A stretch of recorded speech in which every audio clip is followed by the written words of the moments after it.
Hello, আসসালামু আলাইকুম।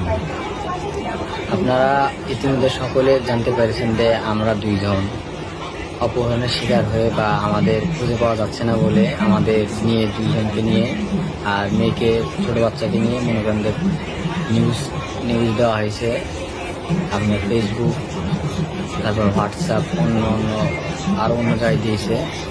কারণ হলো ওরা যা বোঝাতে চেয়েছে যে আমরা তিনজন নিখোঁজ কিংবা আমি এদেরকে দূর আনিছি, কিন্তু এর একটাও সত্য না। কারণ হলো আমরা নিজ ইচ্ছায় ইচ্ছায় আমরা মনোরঞ্জনের বাসা থেকে চলে এসেছি। ও আমার সাথে বাসা থেকে নিজ ইচ্ছায় চলে আসছে। মানে বাসার অনেকেই জানে, আবার কেউ জানে না। কিন্তু এর মধ্যে মানে আমাদের আত্মীয় স্বজন বা আমাদের ফ্যামিলি এর মধ্যে কেউ জড়িত না। অযথা যেমন আমাদের আত্মীয় স্বজনকে হয়রানি করতেছে, এগুলো কিছুই না। কারণ ওরা আমাদের বিষয়ে কিছু জানে না। যে আমরা এতটুকু পর্যন্ত আসছি, ওরা আর কিছুই জানে না।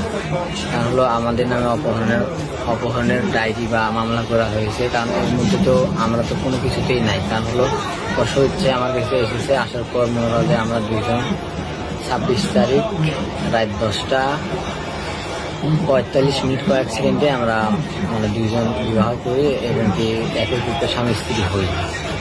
তার মধ্যে মনে করেন যে এখন ওদের দাবি হলো যে ওদের বাচ্চা চাই। এখন ওরা যদি বাচ্চা চাইতো তাহলে তো আগে বলতে পারতো আমাদেরকে। কারণ আমি তো রুমের ছিলামই। কারণ আমি তো এমনি তো এই জায়গায় আসিনি।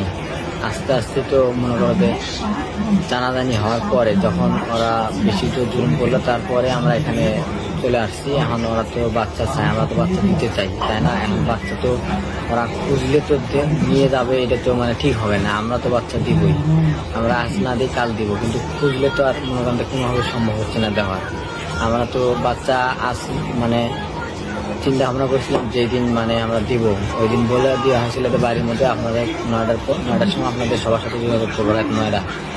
এখন তার আগেই এতগুলো কাহিনী হয়ে গেছে। তারপরে এখন মনোরঞ্জন আর ওরা বলেছে যে মনোরঞ্জে আমরা টাকা পয়সা আরও অন্য জিনিস নিয়ে এসেছি। আমরা অত কিছুই আনিনি বাসা থেকে। ও শুধু আমার সাথে আসছে এতটুকুই, আর নাফিসাকে নিয়ে আসছে এতটুকুই।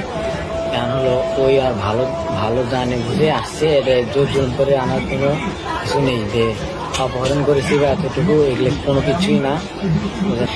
আপনাদের মনে হতে পারে যে আমি ভুল করছি। হ্যাঁ, আমি কোনো ভুল করি নাই। আমার যেটা ভালো মনে হয়েছে আমি সেটাই করছি। হ্যাঁ, আমাদের সংসার যে 10 বছরের, হ্যাঁ, কিন্তু আমি ভালো আছি কিনা এটা কেউ কখনো জানতে চাইনি। আমি আমার বাবা মাকেও বলেছিলাম যে আমি এখানে ভালো নাই। সবাই